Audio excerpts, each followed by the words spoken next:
Hello everybody, this is Big Benedict. I'm bringing you Bayonetta on hard difficulty mode. I was going to play it on infinite climax mode, but I'll explain why I'm not doing that as we progress, and it won't be too far into this guide, but this is just a fantastic game. I mean, the level of polish that this game has is almost unrivaled. I mean, I really haven't seen anything quite like this since Ninja Gaiden 2, and speaking of that game, if that game had a sister game, it would definitely be this. And that's not to disparage Ninja Gaiden 2 because that's my favorite game ever. So there would be no reason for me to do that. But hard mode is pretty tough. And I haven't cleared it yet, but the first thing I noticed immediately was that the enemies swing faster.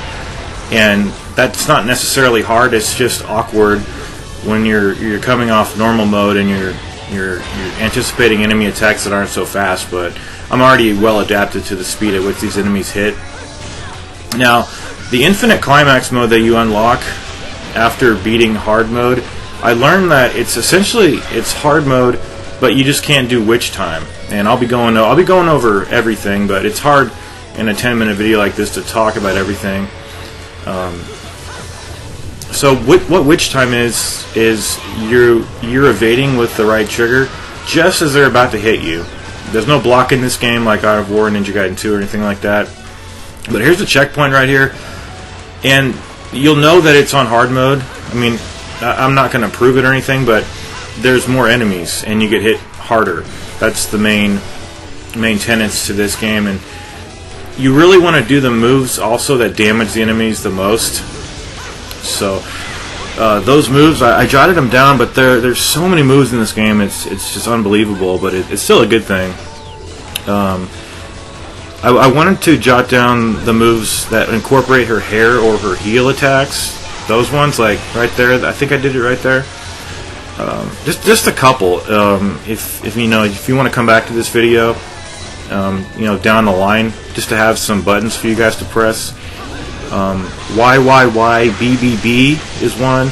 YYY hold, excuse me, not hold, break, momentarily break. Just don't press anything for like a split second, then press the button. So I'll just say pause.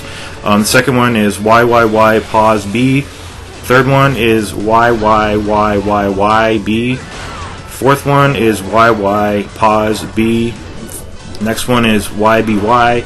Next one, YYBB pause Y. And other than that, you've got some launcher attacks.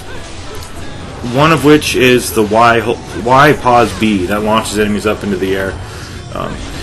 So you're basically looking to do the witch time, and the reason I'm not going to play on climax mode is because there's no witch time in it, and witch time to me is what makes the game really enjoyable, because there is an amulet that lets you parry, but it's so absorbent of a price that I haven't been able to buy it yet. It's 200,000 points or halos. But anyway, when I see something like infinite climax mode and they're taking out something, it's like it's not harder because you guys are taking it out.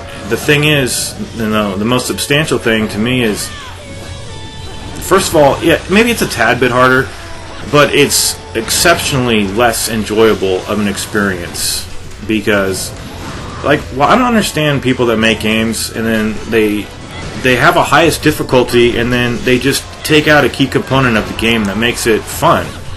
The witch time only slows down things, but it's not something that I depended on in normal mode. But anyway, here's our final checkpoint, and there's going to be another verse, because some chapters have different verses.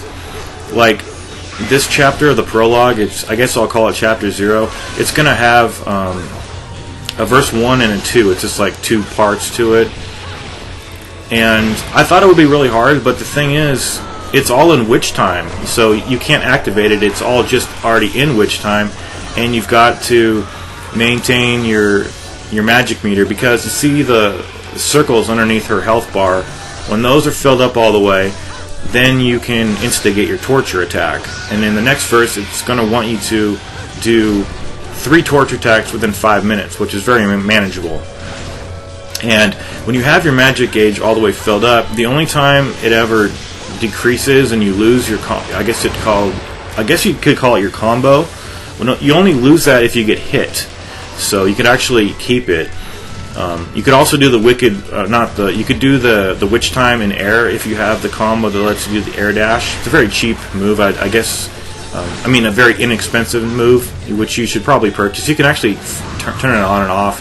This game is just wonderful. And if you're ever considering playing this game, do not buy the PS3 version.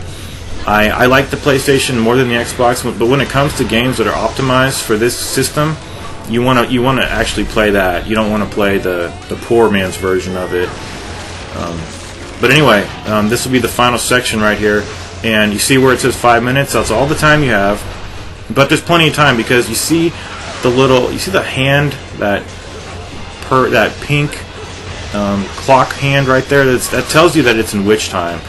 So we've got some tough enemies to deal with, and I don't like these enemies. They're pretty damn difficult, but all you're needing to do here is hit and evade and build your combo meter up. We have another woman fighting beside us. I'm not going to give away any spoilers or what's happening there, but you see, I'm just going in for some strikes, and I'm even using this particular weapon. It wasn't out of any grand scheme of mine either. I just happened to select it, and it was doing well for me. But if you get hit, you don't lose your entire combo meter, but you can lose most of it. In fact, you pretty much always do lose most of it. So I don't know. Some people have said that this part's pretty tough. It only took me twice, and when you're doing this torture attack, make sure you're using the palm of your hand to rotate the button really quickly because you get more bonus points. And look at this damage this does right here. Significant damage off that guy. But we've got one torture attack, and now I'm just building up my magic so I can use the next torture attack and get the second one. But I think I get hit over here, so at least I could show you, how much you lose. I've got 5 built up. And you just got to be really evasive here. And got 6 built up. And looks like I lost my... Oh, no. Okay. I did the combo. I got 2 and then I lost it, apparently. But I'm really looking forward to this guide because this is a tough game. And, I don't like games that aren't very challenging, but this is definitely challenging. And okay, so did I lose the combo over here? I think I do lose it at some point, having built it up quite high. Yep, lost it right there. But it's difficult to tell how much that actually did take away because I only had, I think, 3 jewels built up by that point. But yes, it would have been... I think the Infinite Climax, it's got a cool name to it and things like that, but I want to have fun when I play the game, and it's not necessarily harder, that mode. It's just, there's restrictions that make it better suited for people that like to deprive themselves of things, for like handicap runs, things like that. And you could even, there is an amulet that actually activates the witch time, so you could actually play, I think you could play that mode with the witch time, but I don't know if it would nullify the trophy. But with the difficulty remaining the same as it is on hard mode, there would be no point of even playing on Infinite Climax if you're going to use that, because unless you're going for the trophy. But anyway, I was just blown away with this game. I played it a long time ago, but I never got into it, and I dismissed it. And now I'm revamping my opinions, and we're going to have a great guide. So everybody stay tuned. And this is the 3rd one we needed here, and I'll see you in the very first chapter. This was just the prologue.